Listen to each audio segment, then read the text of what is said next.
Hai guys, ketemu lagi dengan saya. Bagi para Wing Chun lover yang ada di Indonesia, kembali lagi pada saat ini saya mau jawab pertanyaan. Jadi pertanyaan ini banyak datang japri ke saya, baik dalam fanpage kita Combat Wing Chun atau dalam komen ketika kita live, dan juga pertanyaan-pertanyaan yang ada dalam forum diskusi CVT Diskusi Wing Chun. Ada yang belum masuk? Silahkan daftar di Telegram kita ya. Oke, kali ini saya mau menjawab sebuah pertanyaan dari seorang praktisi dan Wing Chun lover ya. Jadi pertanyaannya unik. Apakah menghadapi lawan dengan tendangan depan merupakan PD atau percaya diri yang paling rendah? Jadi pertanyaannya adalah, ketika kita fight nih menggunakan Wing Chun, apakah ketika kita fight terus kita nendang depan itu merupakan rasa PD yang paling rendah? Nah, kita mulai dari konsepnya dulu. Jadi tendangan dalam Wing Chun itu disebut atau diwakili dengan kata Gyo. Ada dua jenis tendangan Wing Chun. Kalau orang yang pengen tahu atau orang yang sedang mempelajari Wing Chun, tendangan Wing Chun itu cuma ada dua. Yang pertama adalah Dang Gyo, yaitu tendangan ke depan. Yang kedua adalah Wang Gyo, itu tendangan ke samping. Fungsinya berbeda, penggunaannya pun berbeda. Nah, ketika kita fight dengan menggunakan Wing Chun gitu kan, kapan sih tendangan ini digunakan gitu? Ya, gitu kan. Oke, tendangan Wing Chun ini digunakan hanya ketika lawan itu menjauh dari posisi serangan kita. Jadi salah satu dari 4 ciri khas Wing Chun yang disebutkan oleh Grandmaster Yip Man itu adalah close range, atau jaraknya harus dekat. Jadi ketika kita fight awal dengan lawan gitu, ketika lawan berada pada posisi yang agak jauh, maka yang kita lakukan adalah kita mencoba mendekati lawan tersebut, atau mencoba memancing lawan itu mendekati kita, guys. Jadi kalau di WSL itu disebutkan bahasanya seperti ini: ketika lawan 2 langkah dari jarak kita, maka tunggu. Ketika lawan ada di 1 langkah dari jarak kita, maka serang, attack. Nah, berdasarkan pemahaman itu, guys, maka tendangan Wing Chun ini sebenarnya tidak wise ya, atau tidak bijak ketika digunakan di awal-awal pertarungan. Kenapa gitu? Karena yang lebih baik ketika kita bertarung dengan menggunakan Wing Chun, yang harus kita lakukan adalah kita pelan-pelan mencoba mendekati lawan, atau kita memancing lawan untuk mendekati kita, guys. Jadi kalau di awal sudah langsung main tendang, mungkin benar itu yang disebut bahwa sebenarnya kita nggak pede. Terus tendangan itu digunakan pada saat kapan gitu kan? Yang pertama adalah tendangan digunakan ketika lawan mencoba menendang kita. Jadi kaki itu kan pasti lebih panjang daripada tangan, guys.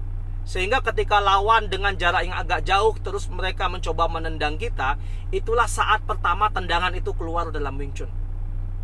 Kenapa kita menendang? Yang pertama adalah alasannya adalah kita harus gunakan tendangan Wing Chun untuk memblok tendangan lawan, sehingga kuda-kudanya goyang dan kita bisa masuk dan menyerang. Dan yang kedua adalah ketika lawan menendang, tentu kita tidak bisa melakukan serangan lain kecuali menggunakan kaki. Karena kaki harus dilawan dengan kaki, guys. Karena kaki sama tangan bedanya jauh. Sehingga ketika lawan menendang, dan ketika dia menendang itu keluar dari batas Chiu Ying kita, maka disitulah tendangan sangat tepat untuk digunakan. Karena kaki kita ketika lawan menendang itu pasti bisa mengenai badan lawan.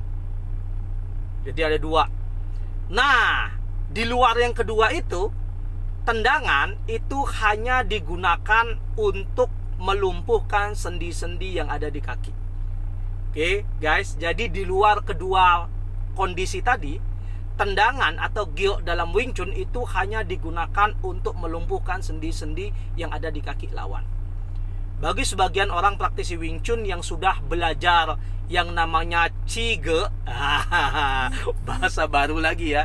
Di tangan ada yang namanya Qizhao, di kaki ada yang namanya Qige. Sebagian besar pola latihan Qige yang benar ya, kaki menempel, itu digunakan untuk melumpuhkan sendi-sendi yang ada di kaki. Mulai dari sendi pangkal paha sampai dengan sendi lutut, dan terakhir adalah sendi pergelangan kaki.